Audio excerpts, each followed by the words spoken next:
Let's go.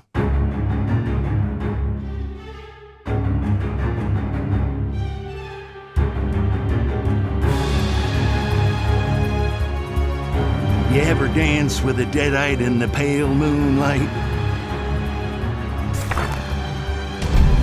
Shoot some ramps so we can get on with it. The only guarantees in life are death and taxes, and I don't pay taxes, so it's just death. Get this thing loaded, Daddy wants to play.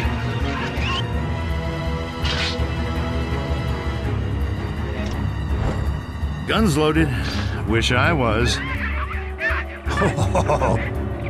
Son of a... How about a double-barrel breakfast, huh? Mmm. Gotcha, didn't I, you little sucker?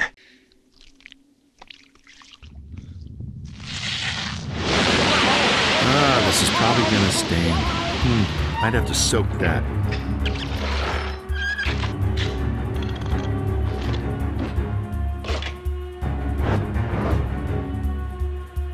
Ready? Aim. Groovy. Come up!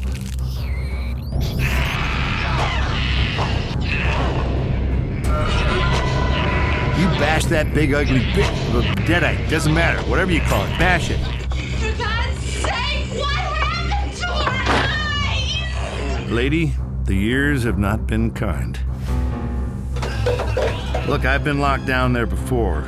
It ain't exactly Mardi Gras.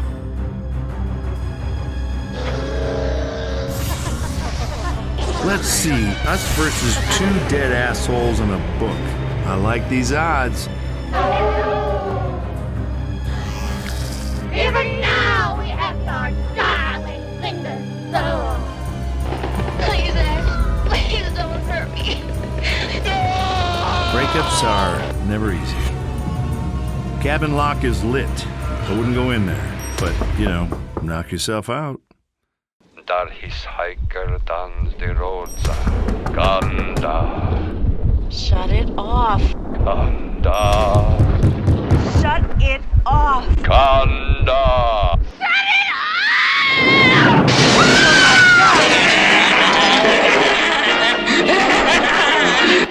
What are you waiting for? You know you want a piece of this.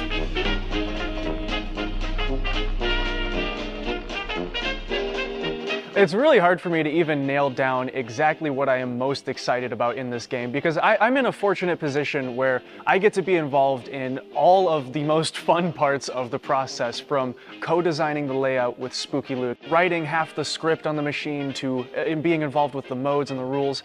The role of creative director, I'm just tying all of the things that will best tell the story of the license to the pinball player through the gameplay. When people think of our company and our brand, Spooky Pinball, they think of many things, not even necessarily just spooky. They think of comedy, they think of Halloween, they think of the fall season, they think of horror, they think of all these different things that all combine to make this really special world that we really get to tell perfectly through the Evil Dead Pinball machine. So how did I get involved with Evil Dead Pinball with Spooky? Well, I programmed one of their previous games, the Texas Chainsaw Massacre, which is the finest cannibalism-related pinball machine ever made. So I was already on that project. They're like, hey, Ben, would you like to do the next one? And I'm like, and they're like, it's Evil Dead. I'm like, oh man, I love Evil Dead. It's like my 15th favorite movie ever. And so I'm like, yeah, I would totally love to do this, because not only is it a theme that I love, but I also knew that we'd be able to like do custom speech with Bruce Campbell. And it's always, because it's so easy to think of speech for him, because, you know, we grew up impersonating him, or Duke Nukem, who also impersonated him. And so that part of it was really fun. And it's also a franchise that I love. So yeah, I've been doing stuff with Spooky for like over 10 years now.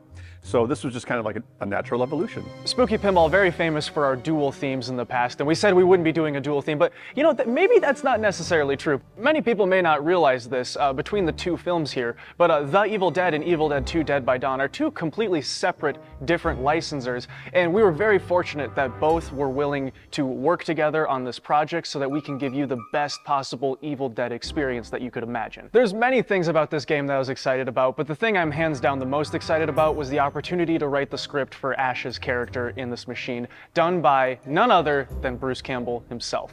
The biggest highlight of this game, yeah, it would be writing dialogue for Bruce Campbell. How could it not be? The thing about it was, you know, you have all these lines you always hear him say, but what I've picked up by going through the recordings is when we gave him like these new silly lines to say, it seems like that's had the most enthusiasm. Because think about it, if you're Bruce, you're like, I go to the recording studio.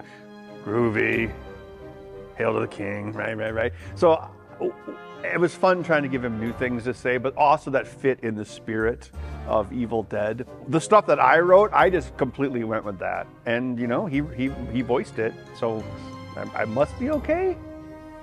Writing for Ashley Williams specifically, the sarcastic, sometimes dumb, sometimes genius character that he is, it just really spoke to me, and I could not wait to write his script. It was over 100 pages of dialogue for Ash alone, and Ben Heck and I would have Zoom calls where we would sit down and go through the modes and just think of the most ridiculous things that we could say, like, oh, so this mode, the Deadites are popping up. What do we want Ash to say? We need 10 variations of things Ash can say when Deadites pop up. And it has my favorite line in the game, which is Ash saying, oh, you've seen this one. It's called 2 Deadites, 1 Chainsaw. My favorite line, I think Corwin wrote it, was, you must have been a slippery baby. Did you write it? Oh, no, my favorite stupid line that we gave him was, you guys keep saying that, I'm gonna get you, I'm gonna get you. Well, so far all the getting's been gotten by me. Get it? Got it? Good. That's in the game. It's so great. There's countless amounts of funny lines in this game that I'm very proud of. I hope people find it as humorous as I do.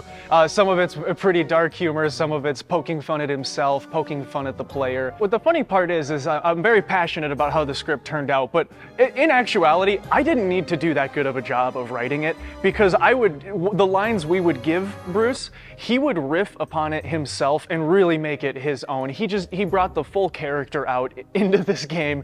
We of course always offer a family and adult mode in our games so that if the little ones are around, sensitive ears, you can turn that off. But for the full Evil Dead experience, you gotta let Ashley Williams be Ashley Williams. So I recommend turning on the adult mode on this game. I mean, I like the humor that's in Evil Dead. I think that's super important, especially in that second film. The second film was a perfect balance of horror and humor, and being able to incorporate, you know, through Bruce's callouts, some of that humor into this what is truly a horror theme. It sets Evil Dead apart from a lot of other horror films, I think. I think a major thing missing from Pinball versus the 90s is humor. That's what I think is great, like to bring the humor back. Like just, even if it's just, oh, it heard me. Bringing the humor back, I think, is really great, because at the end of the day, it's like you want to be in a bar, you want to be in your basement, hanging out with your buddies, hanging out with your girlfriend or your grandma, and you want to have fun. And humor is the best medicine. Theme integration has always been one of the most important things to us at Spooky Pinball, and the best way to have good theme integration is get everything you possibly can from the licenses, getting the actual actors from the film, getting speech from those very notable actors for the game, the best music to fit that, the footage from the film, the sound effects from the film, sculpts to perfectly represent those Deadites and characters from the film, items, objects from the film. All of these things have to come together to give people the theme integration that they deserve on a title like this. It's been nothing but an honor to be a part of this team over the last 4 or 5 years, especially working with my friend Spooky Luke on every single layout, but I really want to give him the largest props for this one yet, as he is the lead designer on this game. I've said it many times, I usually stand there, I give him some goofy ideas. He actually does the hard part of making those things real, and this game is just a masterclass on his ability to do so. I guess I can't emphasize enough that people have supported us hugely over the years, and when we take that really seriously, when we go out and get these themes, we want to bring them the themes that they're asking for. We want to bring them the mechanisms they're asking for. And a big trend right now is like, we want mech-loaded, theme-integrated games. And I have to make sure too that we get everything we need. And me and Bug work really closely on that too. It's like, we have to make sure they get Bruce Campbell. We have to make sure they get all these things. Taking all of the most important things for the film and being able to turn those into a physical, playable thing. So then we start to look right away at what physical objects do we have to have in a game. And Evil Dead is probably the easiest title we've ever done for that. It's the mechs are so literal. A literal shotgun, an actual cabin. One of my big pet peeves is if you're gonna put something like the cabin in the game, you have to actually be able to get the ball into that cabin, do something. And that's the really cool thing about this is you're gonna be able to lock the balls in the cabin. They come up, they're sitting right on the front porch, and then you have the little porch swing, just lets it go. My favorite thing is kind of a dumb thing, but it's the swing going back and forth. I mean, super, iconic seeing that cabin in the woods and having that swing rocking back and forth. I think was, just such a cool little moment, but it helps us to bring the player into that, the movie and into the franchise. You have the actual shotgun that you're loading the shells into. That was one of the funniest parts right away, actually. I pitched the shotgun to Ben Heck, and I was like, so I want the shell to actually go into the shotgun chamber and then eject back out like it's shooting. And he just looks at me and he goes, that's the only good idea you've ever had. When I first started getting involved with the Evil Dead Pinball project, I was really pushing for two main things. I was like, it has to have a trap door that the ball goes into, and then the trap door eats the ball. You gotta have things eating balls. And the other thing was like, you have to have a lower playfield. It's Evil Dead. There has to be a basement. The very first layout aspect that I was begging and pleading Spooky Luke to put in this game was the cellar door to get to the basement. But I had to emphasize, I don't want just a cellar door that opens that you shoot into. We have to make it super dynamic. Cheryl has to also be an option there, so I can be battling Cheryl underneath that cellar door or just going into there. Like, you don't know which one you're going to get when it comes up. One of the first things that Bug actually brought to me is like, hey, we have to shoot the ball into the trapdoor. You can't have an Evil Dead game and not have an actual trapdoor on the playfield. I'm like, yeah, I think we can make that happen. You also have a drop bank in front of it, so Cheryl can come up, you're gonna be able to hit the targets, knock her down, and then actually shoot behind her physically into the cellar door, which is, can't beat that. But we did like this magician's trick. So I was like, okay, the trapdoor opens and the ball goes into the trapdoor, and it isn't the same ball that goes into the lower playfield. Sorry guys, spoiler warning. But what it does is it has the ball down at the bottom in the drain part of the lower playfield, and then it's kicked up around this outside hidden orbit, and then it drops in from the top. So it looks like trapdoor, lower playfield. Ash, boom, boom, boom, boom, down the stairs. Evil Dead was a great game to work on because it is absolutely jam-packed with mechs, and being able to incorporate those all into the rules was fantastic. So shooting the ball into the trap door, seeing Ash and seeing the ball fall into the basement there was just an iconic moment that we wanted to capture in the game. Theme integration doesn't get any better than when you're actually doing what you say you're doing out loud. So when you're battling Ash's hand in this game, you're actually going to be shooting a ball at his roaming hand. It's not a plastic of a hand with a sticker. It's a hand. It's a severed hand running back and forth on the playfield, which there's nothing more satisfying than saying to Luke out loud, I want a hand that runs back and forth that we can shoot at, and then boom, it exists. We put it on a stepper motor. We have that thing cruising back and forth. Ben can actually control that where it is. He can move it back and forth down to like the microsecond, so he knows what target is in front of it. You can shoot it with the right flipper, but you also have this sling flipper under the sling plastic, which is gonna be the big kicker. Like, oh my God, they did a sling flipper, right? And which, speaking of the hand, I remember the day, he had it mocked up, it was in there, we're shooting at it, and we're like, man, it's pretty low on that lower right flipper. It's a big problem usually. It's like you put a feature all the way on the left side of the game. It's like you're right at the end of the flipper all the time. We can't drop this feature, it's too cool, we have to hit it. And I took a small break for a second, I stepped out of the office, I hit the bathroom, and I came back into the office, and the right sling plastic was off, and there was a flipper sitting where a sling normally goes. And I look down at it, and I look at Luke, and he's just got this dumb look on his face with his hands out. He's like, it's a sling flipper. And I looked at it, and I looked at him, and I was like, yeah, it's a sling flipper. We'll do that. So even though it kind of starts out almost as a joke, this sling flipper turns out to be so much more dynamic than we ever expected it would have been. So we actually put it on an additional flipper button on the right side, so you can individually control it, or you can set it in the menu settings to just be on both, the same button. When you shoot the right ramp, the ball comes down that habit trail. If you hold it up before it falls, the ball will sit on top of that sling flipper, and you can drop it for a nice controlled shot over to those drop targets, to the hand, and also the left orbit, which also is the 180 ramp that goes to the pop bumpers. One thing we have to talk about is like, we put an actual pop bumper in a game.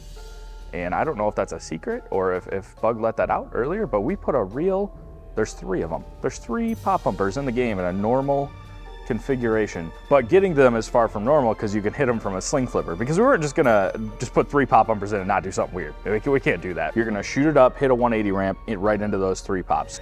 The shotgun is super important to this film, and we didn't just have the shotgun loading mech, you know, you can push the shells in, but we also have it kind of tied back to the shooter lane. So you're going to be able to have that dual shooter lane. You have a diverter in the middle, it'll shift to the middle, you can load 2 balls in the shooter lane. You're going to have Ash sitting there, he's going to be telling you wait, wait, wait, and then he's going to tell you when to fire, and you're going to have 2 balls simultaneously fire out of the shooter lane right at the hand. You have things like the evil Linda and then the good side Linda, so she can help you, she can hurt you, and the toy can actually flip back and forth. So you're controlling that as a player in the game. You can turn her evil and she's gonna be working against you. You can turn her good and she's gonna be helping you. As usual, we have to put the apron in the game, right? But we're not just gonna put a normal apron in the game because we can't do that. We have to do something else. So we actually added the tape recorder on the top of the apron. When you have some of these multi-ball buildups, that thing's gonna be going off, flashing, the little reels actually spin. It's cool. Everything from top to bottom is just really integrated in the game. Somehow there's actually 4 ramps in this game, which I just had to count them out in my head there to be able to get to that. On the right, you have a lift ramp. We have the sneaky ramp. We call it the best ramp we've ever made. Right to the right of the Newton ball, there's a small ramp, and it doesn't, you know, it looks like it's going to be too tight to be able to shoot, but it just slides right in there, and it's so smooth. It's coming right back to the flipper. It's really fast. Then I was like, oh my God, now you guys are adding all sorts of stuff to the game. I can't even lift this game. Look at my noodle arms. So I'm sitting there and they're like, Ben, you have to do a firmware flash update. I'm like, oh. But you as the customer, look at all the value you're getting. Hundreds of pounds of it. So after we've tied in all of the music, the sound effects, these amazing mechanism designs with wonderful shots in between them, we have to get down to the modes that interact with all these shots, all these mechanisms. And I had an absolutely wonderful time co-writing many of the rules for this game with Hilton Jones, who also worked with us on the Texas Chainsaw Massacre. Very fond memories of sitting on Ben's cat hair covered couch together, starting at the top of the modes and working our way down through many of them. Just wonderful collaboration from everybody on the team as a whole. So Evil Dead Pinball is based on the first 2 movies in the Evil Dead franchise, Evil Dead and Evil Dead 2, Dead by Dawn. So in the game you are playing as Ash, although Ash will speak to you also in the 3rd person. He'll be like, hey, get the lead out, stuff like that. We basically think that you are Ash, but then in the call outs, what we're going to do is we're going to have the professor, like the disembodied tape recorder voice, like, your salvation lies there, up the left ramp. You know, the game will kind of tell you what to do, then Ash usually reacts to what you did, like, hey, get a move on, or, you know, insulting deadites and whatnot. So yeah, you are Ash, but he also talks to you in the 3rd person, so the game kind of does break the 4th wall, but it all seems to fit pretty well. Although it is important that, who is the player? Everybody has their favorite movie from the Evil Dead franchise. Mine happens to be the first one. I like that real scary stuff. But at the start of the game, you have the choice to select which movie's modes you wish to play. Evil Dead 1, Evil Dead 2. And then you hit the action button to select. And then on the back box, which kind of looks like a jukebox, I think it's kind of cool with like the 8 modes. The ones on the left are from the first movie, and the 4 on the right are from the second movie. And so once you lock into one, you need to complete those 4 modes. And then once you do complete the 4 modes of one movie, then it will switch to the next movie. On top of that though, we still have all these very dynamic multi-balls that can stack on top of that, deadite attacks and boomstick multi-ball and the cabin multi-ball. So then for the modes themselves, divided up into the 2 movies, we need to think, okay, what are the key points of the movies? What are things that people remember? Ash getting his hand chopped off, people running through the woods, Oldsmobiles driving through the woods. Like, we wanted to base it off the main things. One of the most important things to me in this game is having all of the different elements come together to really make it feel like the machine is actually alive, just how the items in the Evil Dead universe come alive. One of the most iconic scenes from the entire franchise comes from the second movie, where the cabin starts to come alive and laugh at Ash.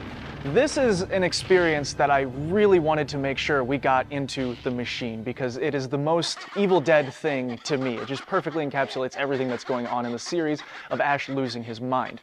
So when the cabin's coming alive, that deer head looks at him, it's laughing, the lamp is bobbing up and down. We wanted the pinball machine to do this too. The lift ramp is gonna start opening and laughing at you, saying things to you, as well as the cellar door.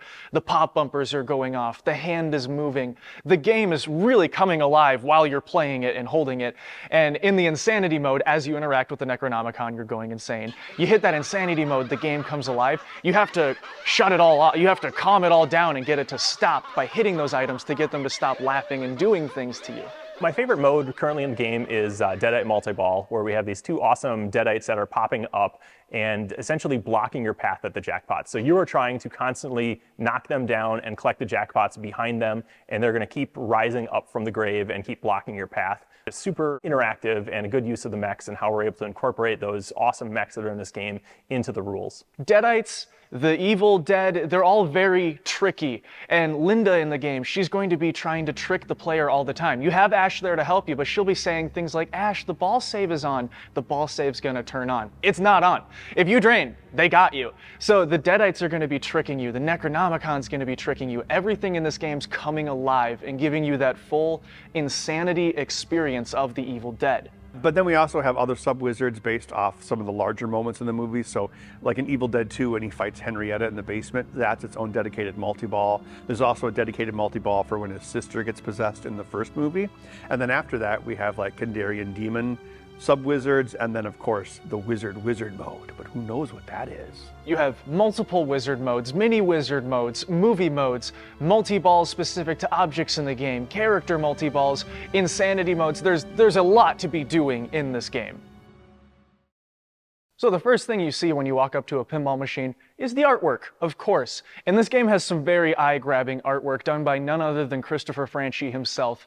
Well, my experience with Evil Dead actually is interesting because Bruce Campbell, the star of the movie, and Sam Raimi, the director, and Robert Tappert, the producer, are all from Michigan. And I worked with them before in a movie they did right after Evil Dead called Crime Wave. I did some set design and set construction for them here in Michigan as well. As far as art directing this project, I've been in licensing for probably 25, 30 years. Not specifically with pinball, but so when we sat down and we talked about it, I talked about it with Bug, and we talked about a direction. I knew exactly where to go. One thing that's really cool too is just the elevated ability of Christopher Franchi. So he's just so technically good at pinball. He doesn't just, you can have an artist, but it doesn't mean it's a pinball artist. Chris is actually a technically good pinball artist. He knows how to put it in there, and it just makes the whole game look more professional and more well done physically. What a great over-the-top property to work for pinball. I mean, it's so much fun to draw all of these creatures and things, monsters, and the settings, and the creating a mood. Obviously, you have to create a mood with artwork, and Evil Dead was just it was everything I hoped it would be when I placed it in my dream theme list. Yeah, mood on a pinball machine is an interesting thing because you want people to feel the license that you're working with. But at the same time, you can't make, like, Evil Dead takes place at night, takes place in the forest. I can't just have a black forest all over the playfield. It has to be colorful and exciting. How do you handle that? What colors do you choose? Like I said, I want to set a mood. You can't just rely on the sound. You can't rely on the visuals. As they say, world under glass. So yeah, I want you to really feel Evil Dead when you're playing this game, but I want it to be exciting, I want it to be dramatic, I want it to be colorful. But at the same time, you gotta follow rules. You gotta fit this in that little notch that says Evil Dead. So as far as what's appropriate for Evil Dead, you can't just bring like an air of realism to it. You're just drawing video captures from the movie, and let's face it, the Evil Dead color palette is boring, brown, black, dark red, old crunchy leaves, dead wood. That doesn't make for a good pinball machine, not an exciting pinball machine, but you have to keep that. You have to hang on to that, and then you have to exaggerate that. My style, while people would say is just flat out realism, is not. There is a lot of stylization that goes in. If you look really close, you can see it. Sometimes you don't have to look real hard. Sometimes I make it a little more obvious. But I have to bring in a sense of action and excitement and color. So a lot of times I could take, I've got a photo reference of a shot of Ash from Evil Dead Part 1 and add sort of like maybe a light blue or a chartreuse or a hot pink backlight that's just lighting up the edges of his hair and all that. Brings color in, keeps the main image true, but it also allows me to expand the color palette in ways that aren't as obvious, a little more subtle. Chris's knowledge and love for the Evil Dead license really shines through this game. The Easter eggs that he finds down to the most minute details that, unless somebody came up and told you that that's why that's there, you would have no idea why that's there. He did not leave a single stone unturned on this game. He made sure everything had a purpose and a very specific reason for being there. Just hands down the perfect artist for this machine. Let's talk about the models of this game. So I should say model. So there's a big change coming here. We're doing one model of this game. It's going to be a limited number still. We loved offering all the models and everything, but it just seemed to get, everybody loved buying that top model anyway. Our CE was such a good value. Our CE is still under $10,000. We're bringing all of those add-ons. We're bringing add-ons that other companies don't even do into the CE, and we're just including it. With us going to one model and one model only, a big part is people are like, are you still going to include the topper? You're still going to get that beautiful multiple layer topper with the custom art on it and everything like that. That will be included in our CE package as well. But there's a change. This time around, we have an optional accessory topper that you can purchase for your game as well. It's a huge sculpted masterpiece. You can see it right behind me.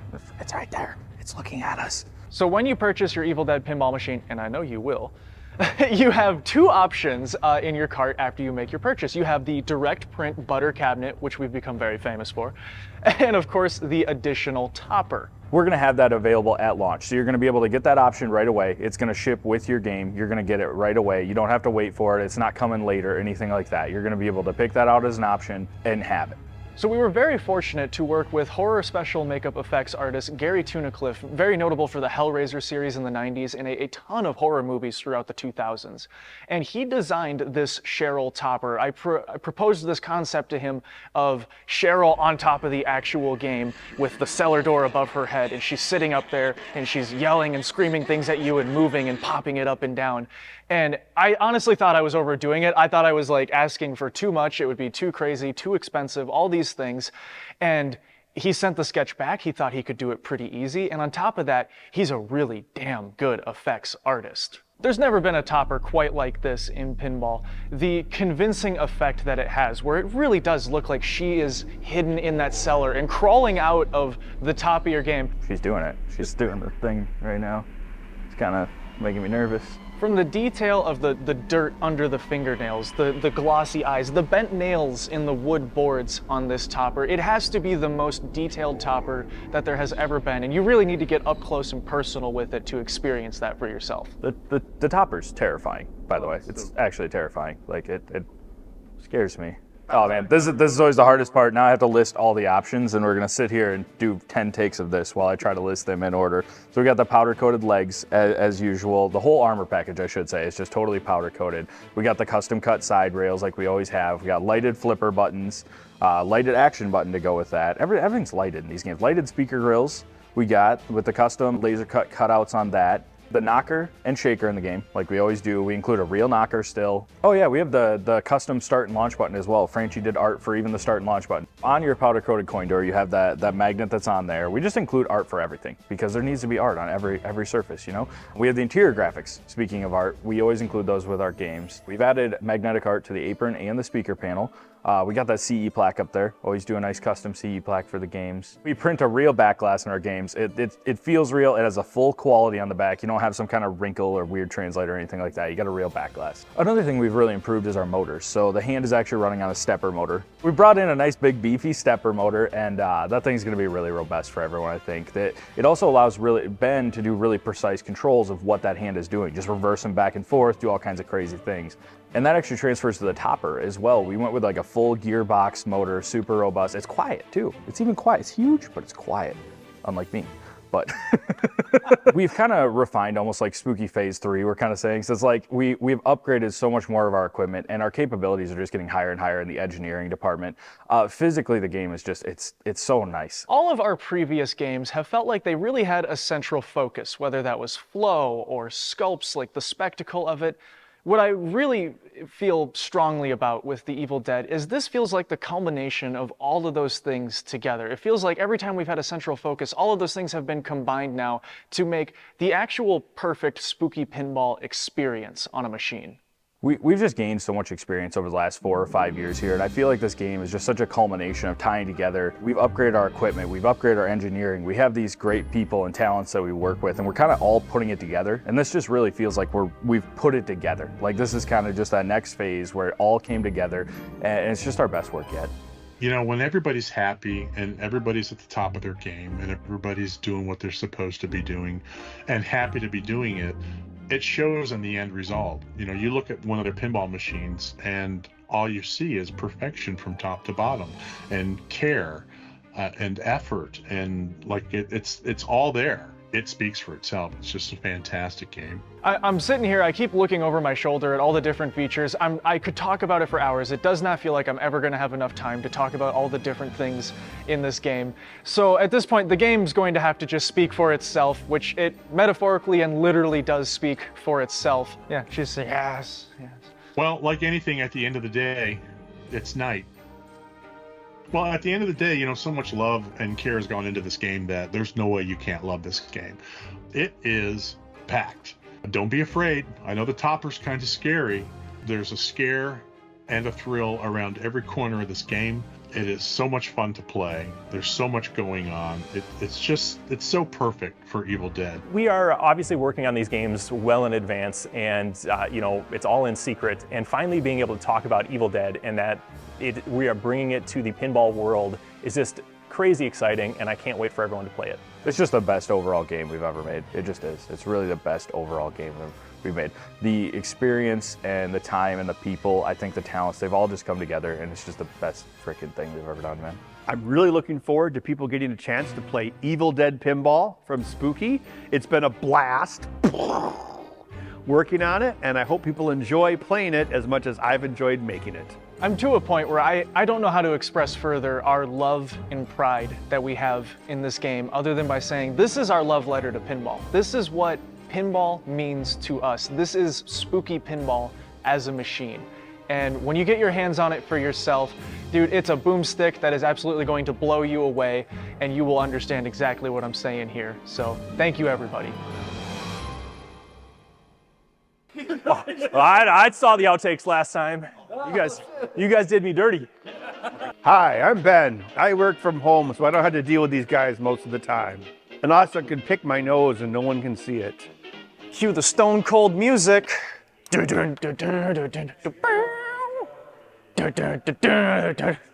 cold crazy, you know. Do I look beautiful? Oh. Yeah, so that's the thing. I'm not a small man. Wait, not your hot mom? His mom is really hot. There, did you get that on tape? I, Benjamin J. Heckendorn, hereby decree that Lucas Kastner's mom is hot. You will die like the others before you. One by one, we will take you. Hey, so I'm Spooky Luke. I'm the Chief Operating Officer at Spooky Pinball. That was it, I guess. I thought you were on your fourth stepdad. Oh wait, no. Dad, stepdad, stepdad, stepdad. I meme out all day, every day, and people pay me for it. You don't have to apologize for unfettered capitalism to me. Well, that's pretty. Thank you. Hey, I'm Spooky Luke, and this is gonna take me a second. That's what she said. Yes, do the featurette. I'm not like other girls. Inside that physical sculpted hand, there's a switch in there. I feel bad for how much you have to edit mine. Oh, I never feel like I say the wrong thing. People might think I did, but I don't. Dude, look at that spider. Do you see how big that thing is? Yeah. Dude, don't kill it. He's fine. He's not hurting anybody. Oh. That's someone's mother. Join us. Lucas, I will be a stern but fair stepdad. Yeah, so I should say, that's good. That's actually good. and done. Had to break the fourth wall there. I was looking in the lens too much. Can I start over? Okay, yeah. I felt I was being a little too fourth wall-y, like I'm a televangelist. I will save your soul. Look, I feel like I'm in a recording studio and you're like in your little booth. Yep. You know, because I can't hear you. I don't know if you mute your mic or what, but I just see you laughing and moving around and all that, and I feel like Davy Jones on the, you know, girl, look what you've done. You know, is that good, guys? Do I sound good? A huge smile on your. Oh, no, don't bite your finger. Okay, let's be done. Yeah, I just do that for every page. That's how I map things out. And then when it's done, I'll give this to Bug. Here. I mailed this to my son. Junior! What are you doing here, Junior? Well, what's it like working with Ben Heck? Well, mostly listening to Ben do voices and sound effects, and I'm kind of rambling on. Don't wait to buy gold and wait, especially now. You guys bring up some pot and, oh wait, I'm just not this recording. There you go, FBI, it's on tape. Oh, I love a rainy night. I love a rainy night. I love to hear the vipers. Okay. We can't let this fall into Jersey Jack's hands. The stern armies of darkness will march across the planet.